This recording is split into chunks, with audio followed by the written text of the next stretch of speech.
Welcome to Open Door, everybody.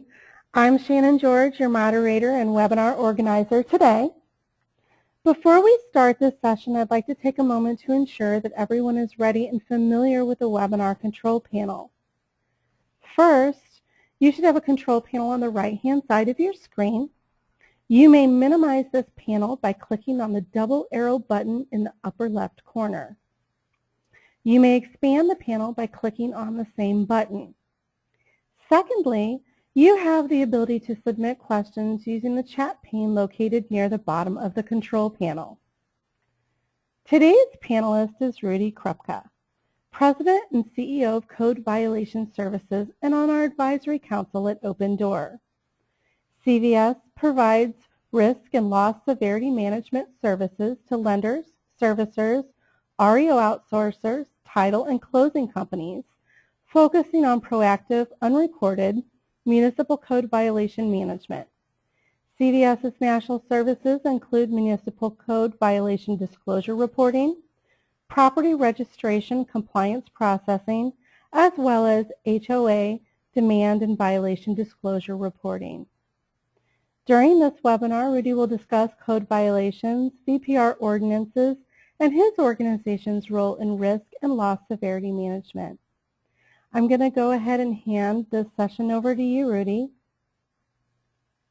Shannon, thank you for the introduction, and everyone, thank you for your time this afternoon.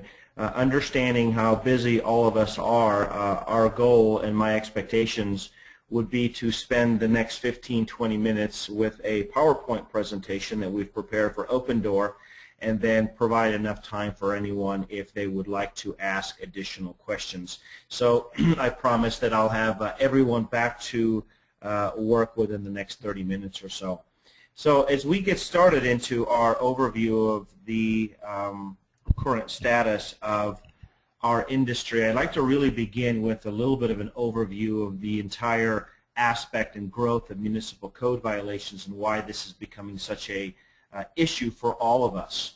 Over the past several years, many local municipalities have enacted new property registration and code enforcement initiatives.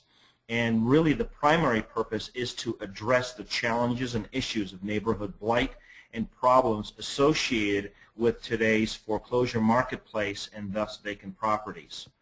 And if you were to ask municipality and code enforcement officers what is the reasoning behind the growth, usually they'll tell you a variety of things, but predominantly it is to have the ability to track down owners of record and then ultimately have the ability to serve notice when code violations occur and hold those parties responsible if violations go unheeded for long periods of time.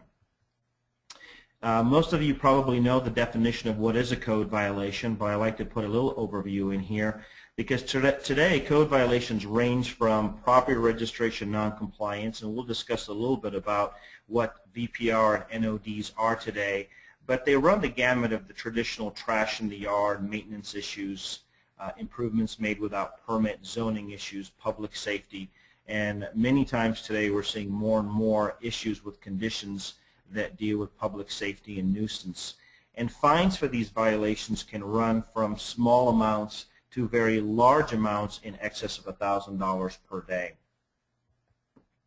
If we were to take a look at the top 6 or 7 categories of code violations, this is what our organization sees today, and frankly this is really in order of severity or the number of violations that we see. First, dealing with property registration statutes and the lack of compliance and or not properly completing the registration statutes per the municipality's ordinances. Number 2 is the traditional tall grass landscaping weed issue. 3 usually deals with more trash and environmental hazards. Then the failure to secure or board up properties. Open permits and traditional building code issues are being seen more and more. Traditional building code issues obviously being the things such as broken windows, gutters, steps.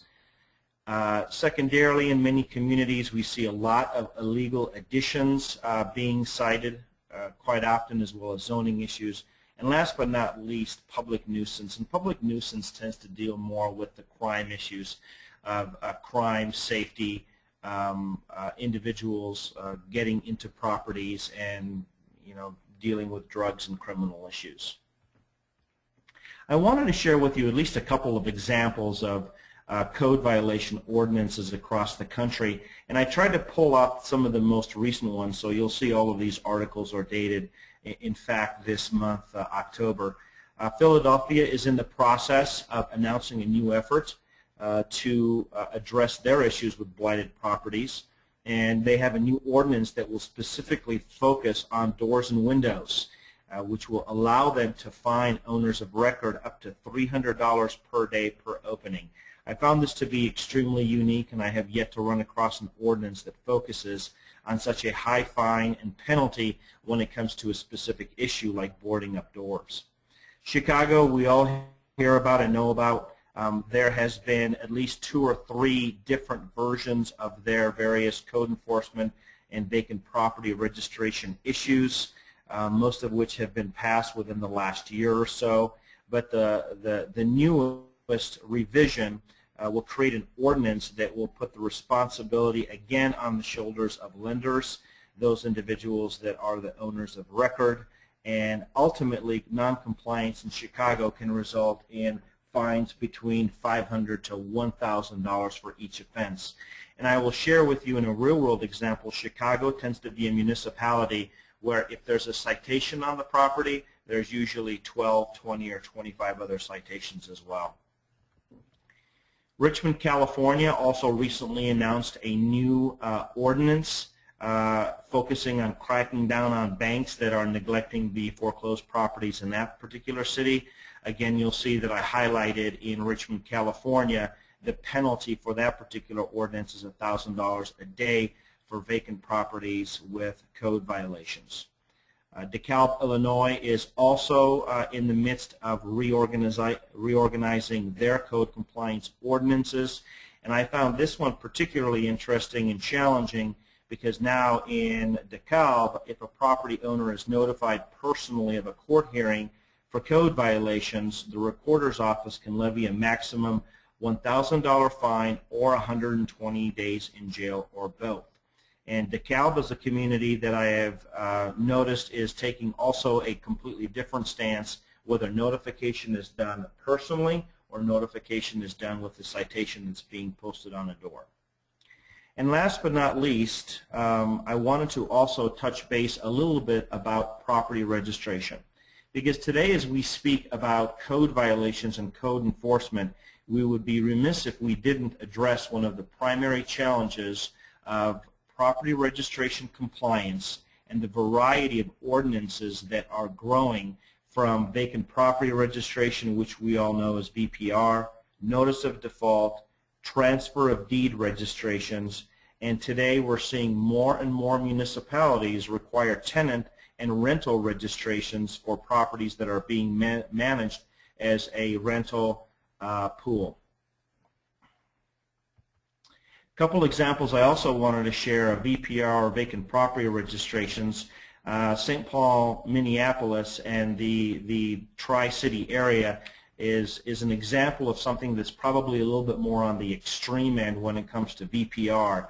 In St. Paul, you're required to do a registration form that's not just a form in terms of registering the property, but also providing plans for your plans for the property from a rehab or a demolish type of program.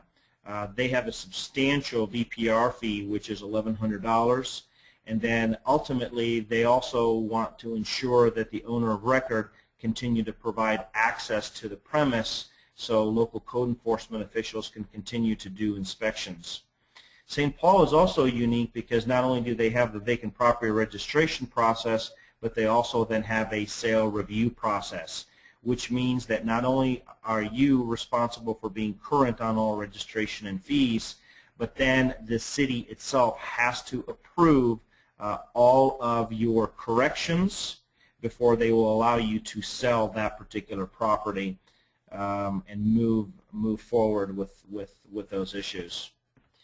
Notice of default example, Los Angeles is famous for creating one of the first ordinances and statutes dealing with notice of default. As you know, that means that there's a registration requirement pre-foreclosure regardless of the vacancy status, so that property could still be occupied. This particular ordinance went into effect under the LA Foreclosure Registry Program last year back in July. And again, the challenge I think for a lot of our clients today is that the obligations on lenders rest even if the particular property has not become an REO and if in fact the property is still occupied. We also talk about Chicago as being one of our areas that have a high probability and percentage of code violations, and Chicago is becoming more and more aggressive with their demolition ordinance. And several years ago they created the fast track program, which basically allows the city of Chicago to demolish residential buildings that are vacant, open, or constitute a hazard to the community. And we're seeing more and more code enforcement citations with potential demolition of the property in Chicago, and then ultimately, if they go unheeded, the city of Chicago not only completes the demolition, but then ultimately charges the lender or investor back. And last but not least, I threw this in here actually this morning because Las Vegas is unique in terms of being one of the highest foreclosure areas in the United States, but in our experience, it's an area with some of the least amount of code enforcement activity. And we believe that one of the reasons is that Las Vegas has simply not become aggressive with their program. I apologize.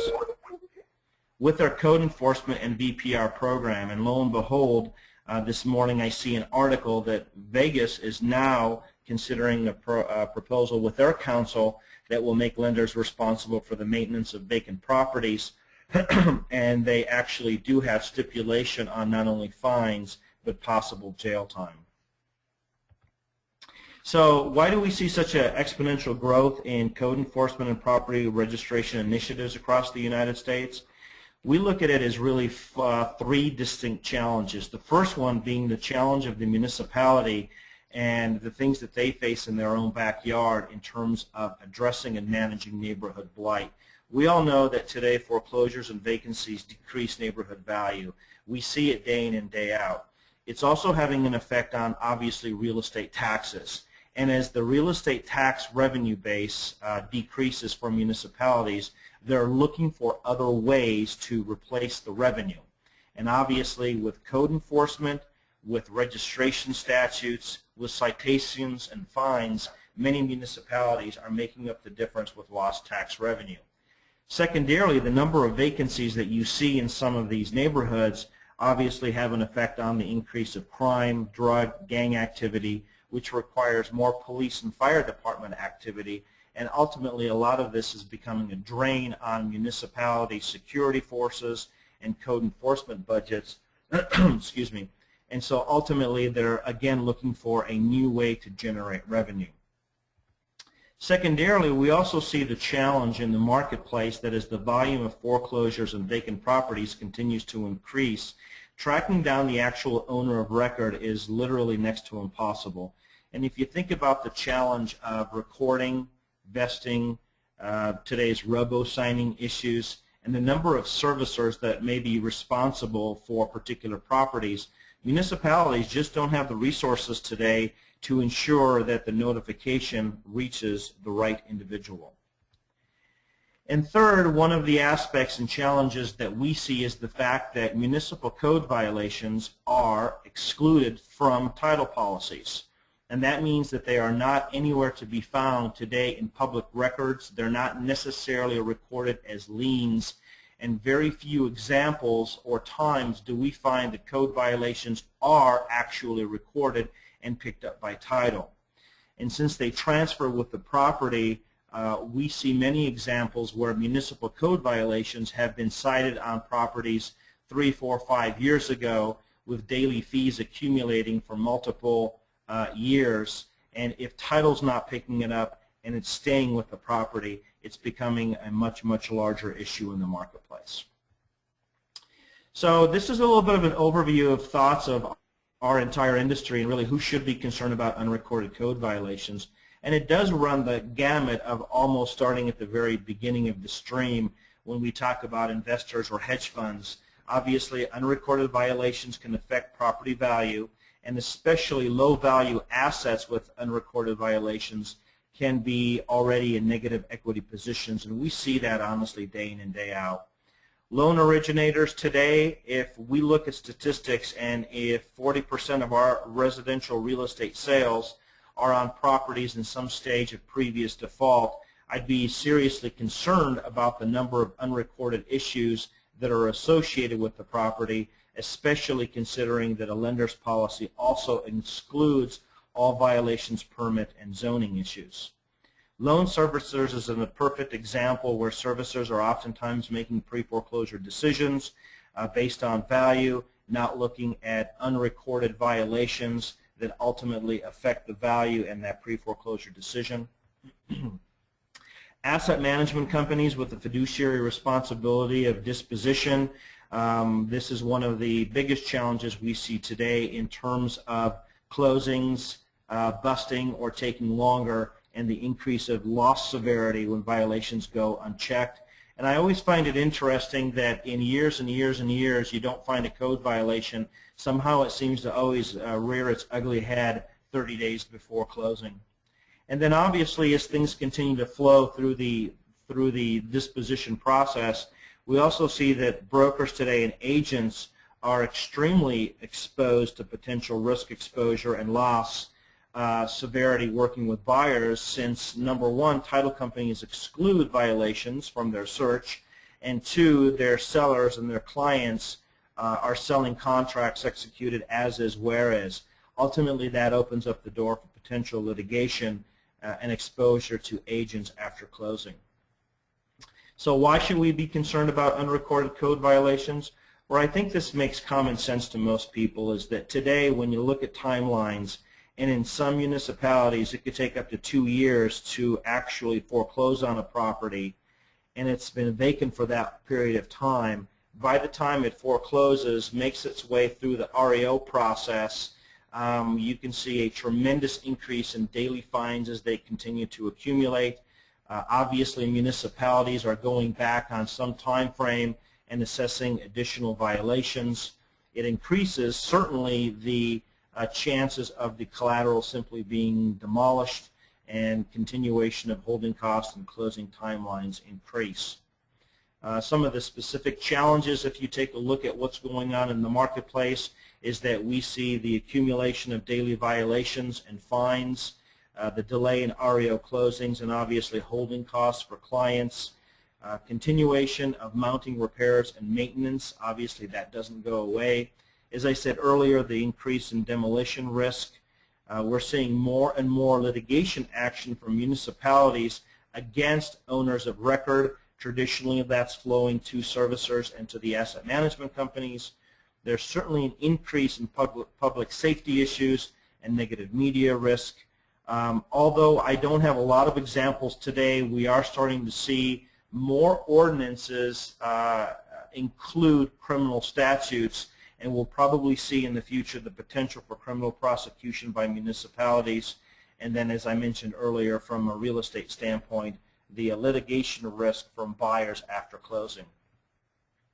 Some of the things that you can't necessarily put a dollar amount on when it deals with code violations are also the potential for negative media exposure. And what happens the first time when a serious safety issue or crime hits the local press and the property has several unrecorded municipal code violations? Secondarily, as I also mentioned, and this is an example of Cleveland, more and more municipalities are creating statutes and adding criminal liability.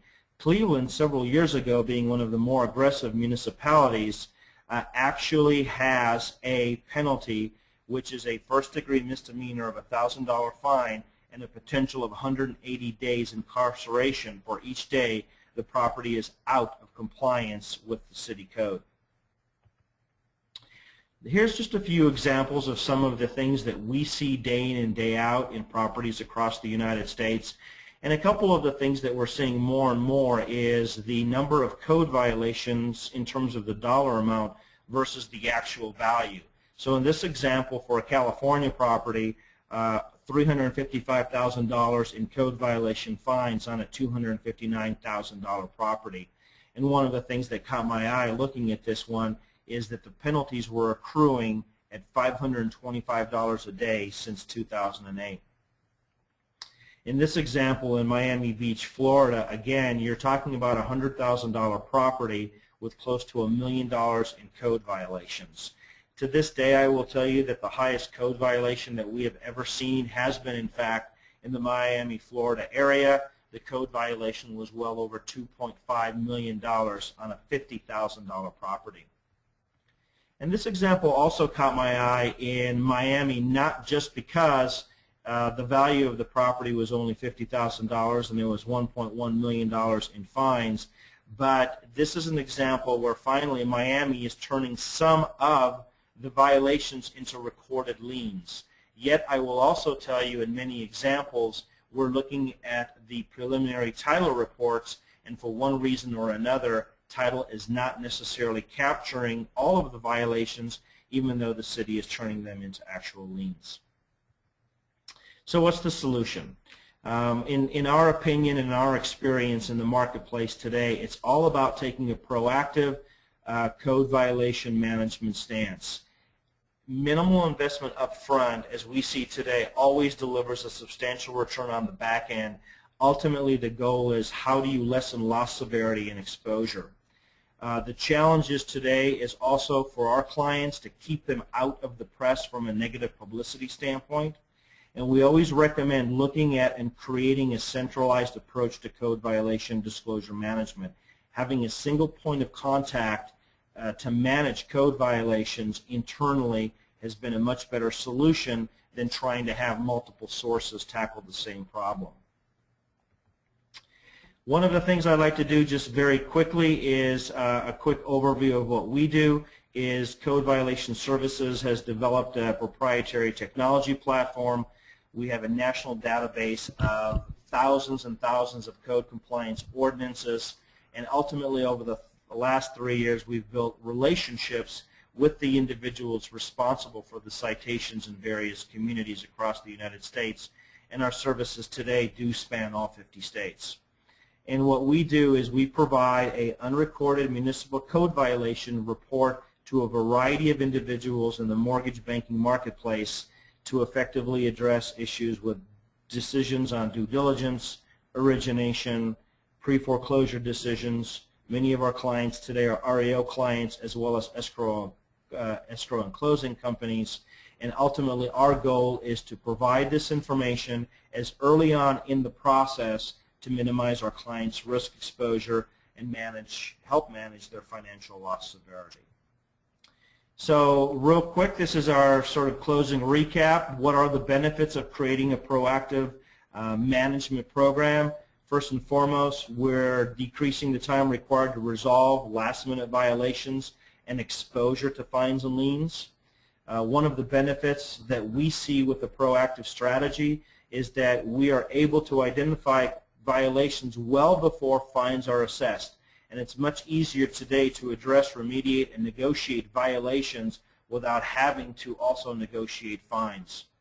Proactively addressing public safety and exposure issues, minimizing the demolition risk for our clients and obviously their total loss of collateral, improving decision-making on foreclosure and pre-foreclosure assessments.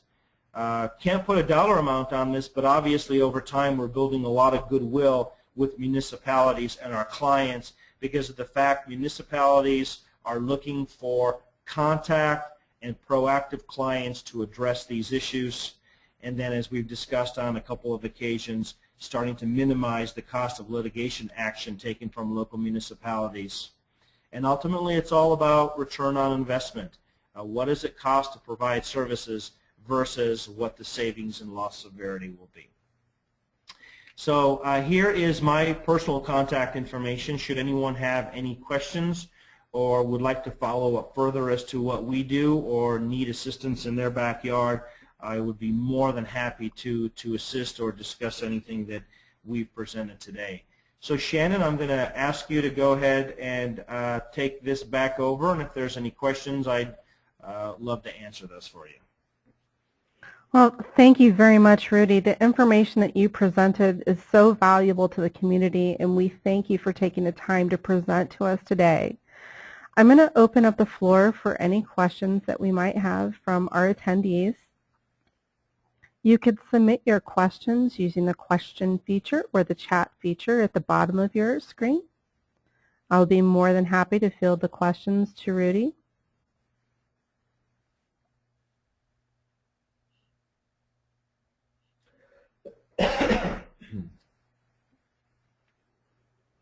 Well, again, Rudy, I'd really like to thank you. I don't have any questions in my queue right now. I am going to invite the attendees in the community to discuss today's webinar with the Open Door community and the Open Door official group. I'd like to thank everybody for attending and ask that they stay tuned to the Open channel for upcoming webinars brought to you by the Open Door team. Again, thank you very much, Rudy, for your presentation. It was extremely valuable to the community, and it will be accessible by the community at the Open Door channel. Thank you, everyone, for your time. I appreciate it. Have a wonderful afternoon. Thank you. Bye-bye.